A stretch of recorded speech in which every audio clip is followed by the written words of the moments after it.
There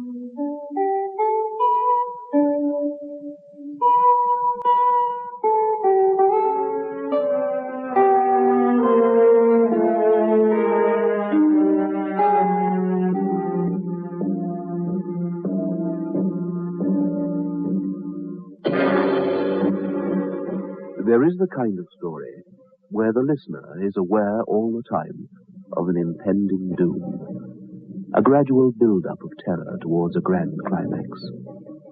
Then again, there is the tale that seems gentle enough, a story of normal, happy people, recognizable scenes. And not until the very end, indeed not until the last minute or so, does it become apparent that something is very, very wrong. My play tonight falls into this latter category. We present Take Your Partners by Ronald Blythe, the 45th consecutive production in Beyond Midnight.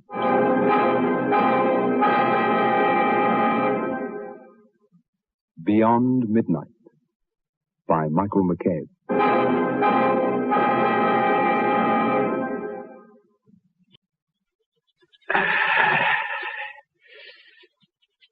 Is that better?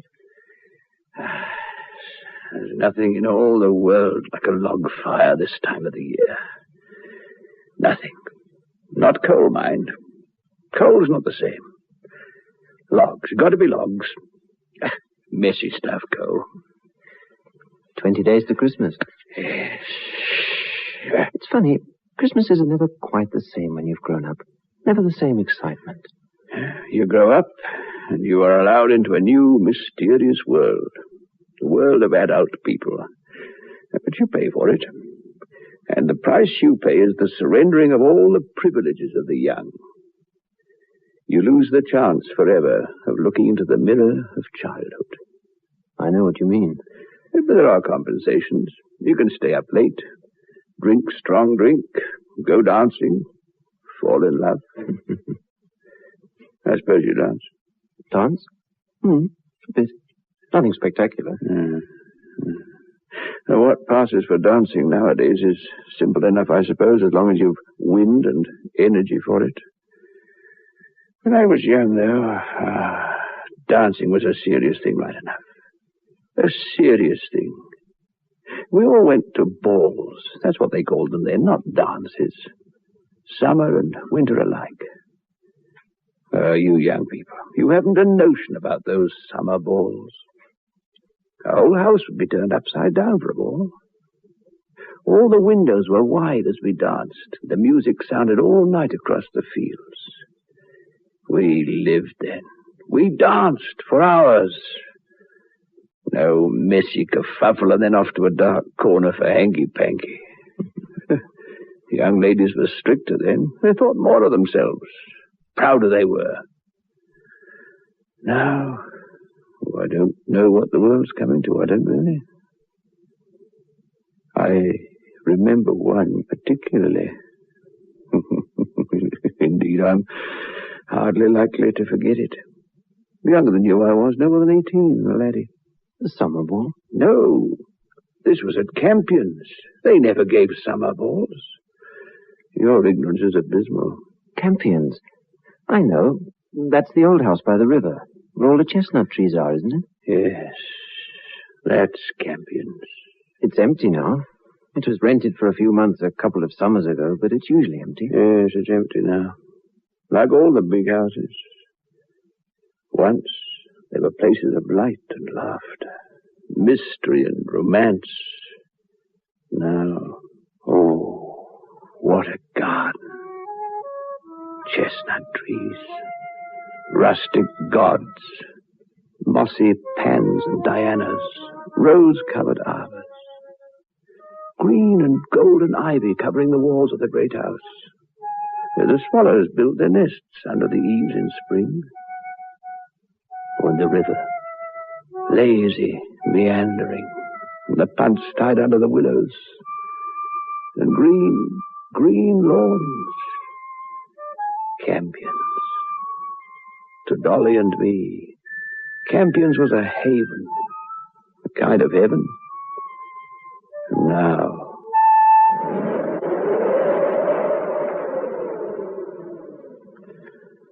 Unless someone re-bricks the chimneys, they will fall down. But I suppose no one ever will. And I suppose they will fall down. The gardens are overgrown. The roses have gone wild. The great rooms of Campions are cold now. No more laughter. The Pans and the Dianas are still on their pedestals, but they've lost a hand here, a foot there. The weeds in the lawns. The grass is thick and rough. In flood time, the river came too high and spoilt the beds. Campions is empty now. Still lovely in a sad, forgotten way. Regretful.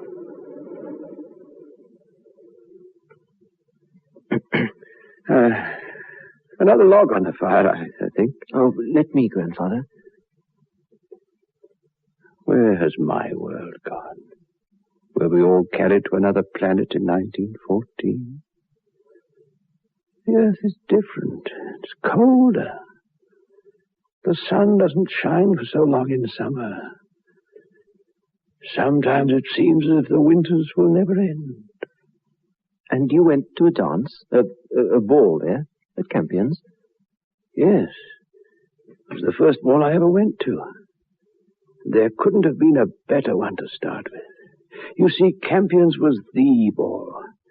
You can imagine the excitement there was when Dolly and I got cards.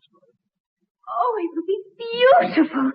Gerald, do you think Papa will take us in the carriage? Oh, Gerald, are you not so happy to be going? The guest lists from Campions are always sent to the newspapers. Imagine, everyone will know. Dolly, you realize, of course, that now we've been invited to Campions, we're safe for the whole year. Tennis, the bishop's garden party, no end of other little beaners. Oh, really, Gerald? You're positively vulgar. I don't know what I will wear. It's terribly worrying. Mama? And so we went. And our father did take us in the carriage. Not a very grand carriage, but a carriage all the same.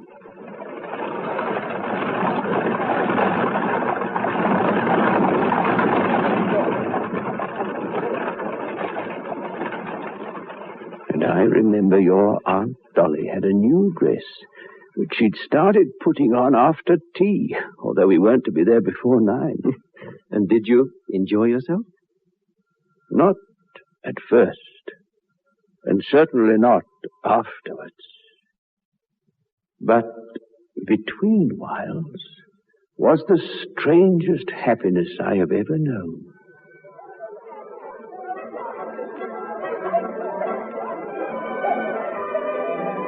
When we arrived at Campions, I was so nervous that my gloves were miserably damp even before I'd had a single dance. My collar rose up and down my neck limply. Dolly began to dance at once with Mickey Tranter. Oh, you didn't know him, he's been gone for years. And I was left standing near the old ladies. The ball swept by like a sea. And every time Dolly passed by with Mickey, she stared at me crossly. She knew that I had one dance on my card, and that was with her.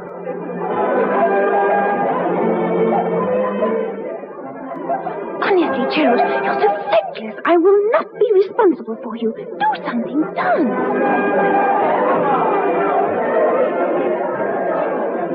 Gerald, you are still standing there. The old ladies are discussing you, you know. You must do something. Oh, yes. The old ones were talking about me. Behind their hands. I felt them talking about me. I was so miserable I wished I hadn't come. Worse, I knew that it would only be a matter of minutes before I was sent on endless errands for forgotten shawls and turkey sandwiches. So hardly realizing what I was about, I went off towards the garden room. And that's where it all began. The garden room.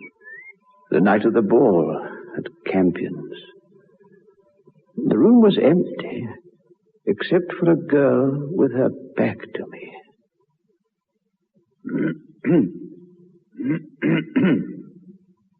She took no notice of me. She was staring out of the window. She was standing very still. She did turn round, though, after a while.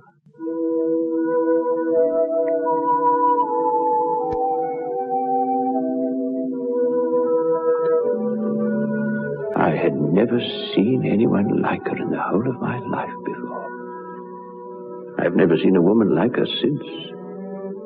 Her beauty was a kind of everlasting radiance. She would have been revered in any land, in any age, as a goddess. Her hair was black, and it reached down to her waist. Her face was pale, and the enormous eyes just blinked once, signifying that she acknowledged my presence. Oh, she seemed even shyer than I was. She didn't speak.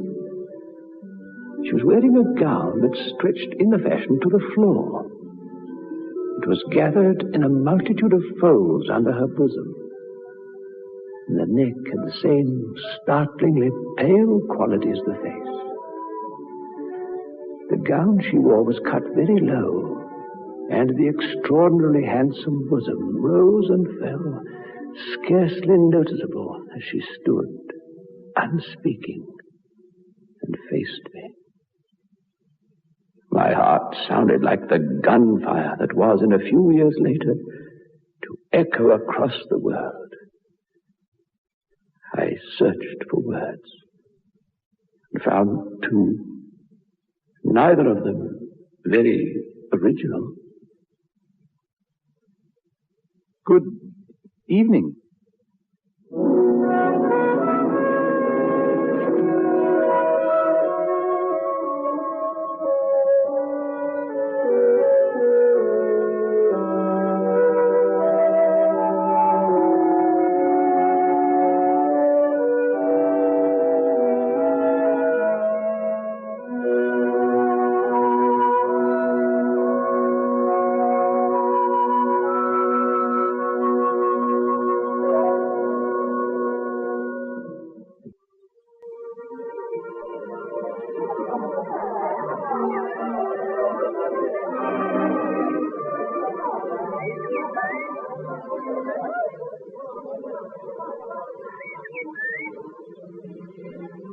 You know, Ronald, there is an eternity between the man and the boy.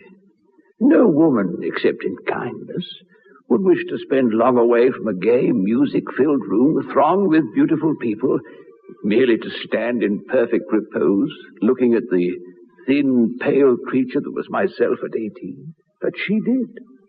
The minutes passed. I managed to get my heart under control after a struggle. It's very beautiful here, isn't it? Do you come here often? To the Campions? What's your name? Christabel.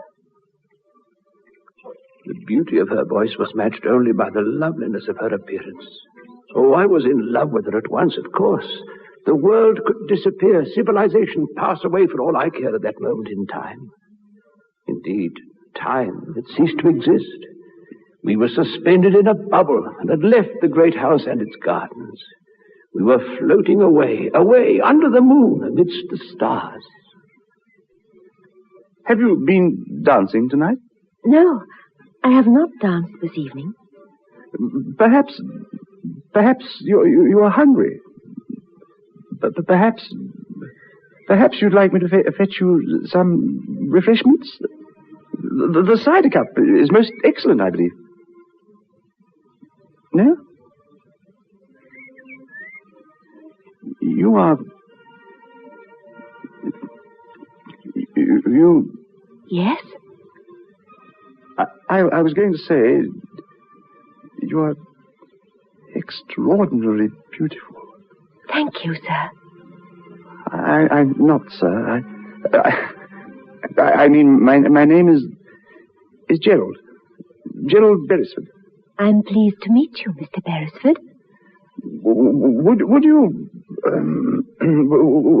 care to sit for a while there by the window? That would be lovely, Mr. Beresford. Oh, I beg you. Call me Gerald. There was a scent about her, a scent like a garden at night. Gardenias or the deep red carnations or, oh, I don't know. It's difficult to remember. The years separate me from her, everything but the memory of her. Whatever it was natural and heavenly. I do know that. Did you hear the nightingale, or was it the blackbird singing? The blackbird sings beautifully. Although the poets always use the nightingale's name in their verses. Perhaps it is a more romantic bird. Although the common blackbird Sings as sweetly and yet... receives none of the praise. No. Her hands were folded in her lap. They were without appendages, no ring, no bracelet encompassed her wrist. She was natural, perfectly so. There was not a scrap of makeup upon her face. She needed nothing like that. And suddenly, I was no longer afraid. The words tumbled from my lips. I felt ill at ease in the ballroom. I didn't wish to dance. Well, there was no one to dance with. I mean, there are people there, yes, girls, many, but... Oh, I'm glad I came here. So glad. I thought I'd be alone. I wanted to be alone until I saw you, Christabel. But I don't want to be alone now. She appeared to be leaning towards me. I felt suddenly dizzy. I felt as if I was falling towards her. Her face seemed larger. All the beauty of her increased, and I fell towards her.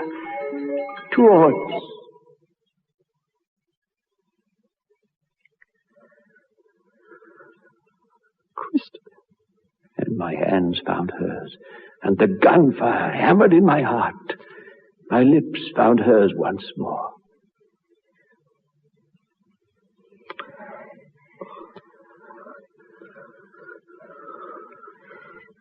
Our arms were around one another, tight.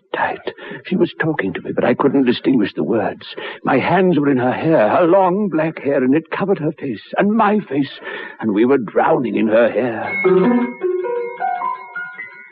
And it was as if I was suddenly become part of her. There was no separate me anymore. We were one. Our breaths and our lips and our bodies mingled, were lost in one another.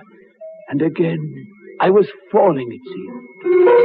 And I remember smelling those close, earthy smells of wood and fern and long, undisturbed dust. I heard singing, but from whose lips I cannot imagine, if indeed it came from lips. And I was lost forever. It's quiet. I love the quiet. I love you.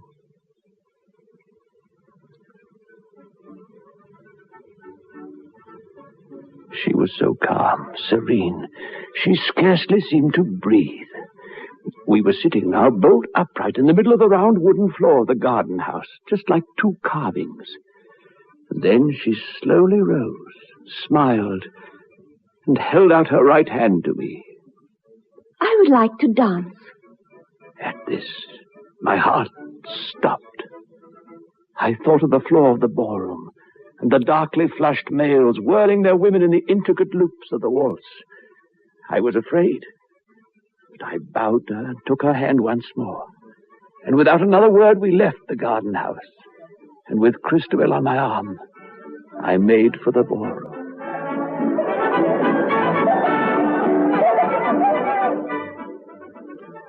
My confidence deserted me when I found myself about to be borne into that melee. But there was no escape from the treacherous wastes of chalky floor spreading out before me. Gerald. And suddenly, we were part of the dancing throng. We were on wings.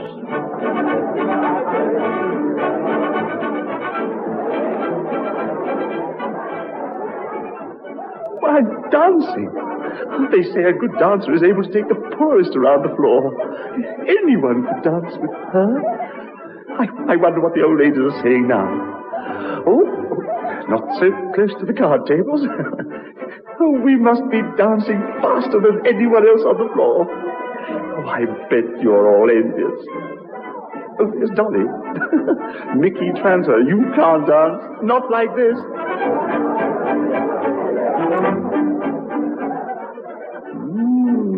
People are looking at us. I wonder... Whoops. I'm sorry, Christabel. That turn wasn't quite so good, was it? Never mind. We danced on and on, and then I was aware that things had begun to change. The band still played, but the couples on the floor became fewer and fewer. It might have been from my glorious exertions that I felt a heaviness, a languor, and would have led my partner to the side. But as though suspecting my thoughts, she became as wonderfully animated as in that very first moment. And instead of retiring, we danced more gaily than ever.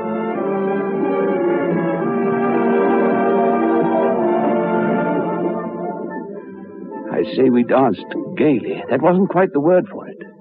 There was a kind of urgency in our movements. I might go as far as to call it a desperation. And at last we were the only couple on the floor. I thought it wise to stop now, and I led her to the side. She seemed reluctant, as if she were loath to put an end to our waltzing. I caught a vague glimpse of Dolly and Mickey. They looked perplexed. Suddenly I felt terribly ill at ease.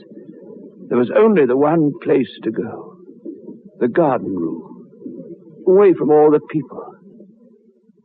And so I walked out of the ballroom with long wooden steps. I entered the garden. I hoped everyone had noticed her beauty. I entered the garden room again and felt again the wonder that I had known there but a short while before. I realized, too, that my life would never be quite the same again. We stood near the window, she staring out into the night, and much as she had been when I first entered in what seemed to me then another year. We had not moved when Dolly found us. So there you are, Gerald. Yes. Hello, Dolly. I'd like to introduce... Do you know what you've done? Pardon? You fool! You spoiler! Shh, Dolly, please. Look, I must ask you... Come on. We're going home. You have ruined everything. I tried again by an elaborate mime to indicate my late companion, who stood partly obscured by the curtains. But even in the midst of such anxieties, Dolly's temper wasn't a thing to be easily forgotten, I can tell you, I felt some even stronger emotion. Dolly's wrath seemed less terrible. You see, without looking round, I knew we were alone. You're drunk. Drunk? I didn't have a sip, not even the cider cup. Look, tell me what I've done. Don't just stand there like a volcano. I'll tell you. And what's more, I'll tell Papa. You danced nearly a whole waltz by yourself in front of the county. And if you weren't drunk, then you're mad.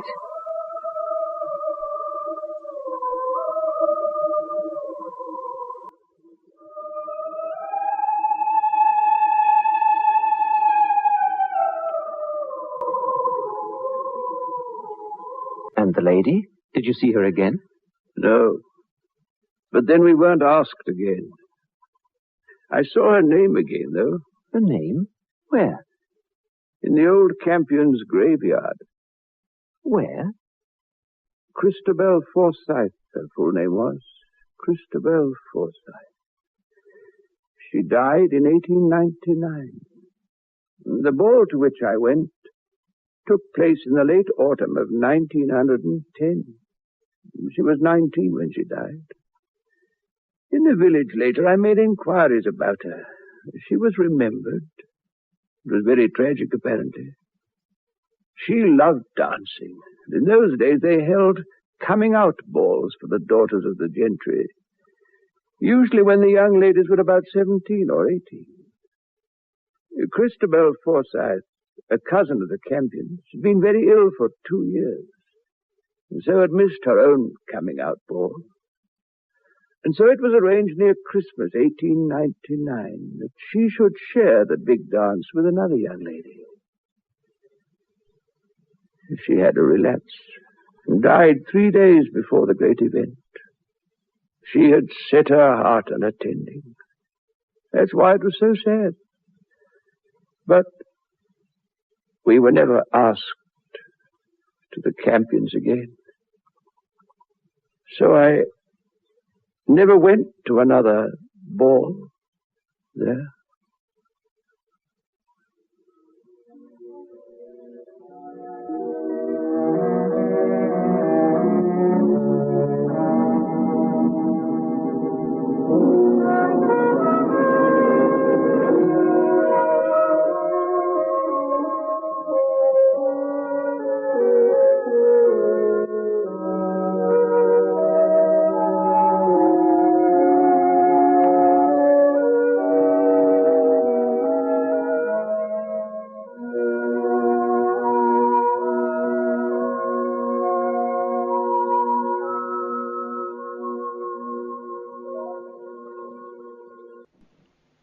Beyond Midnight is presented every Friday night at 9:30. The program is adapted for broadcasting and produced by Michael McCabe.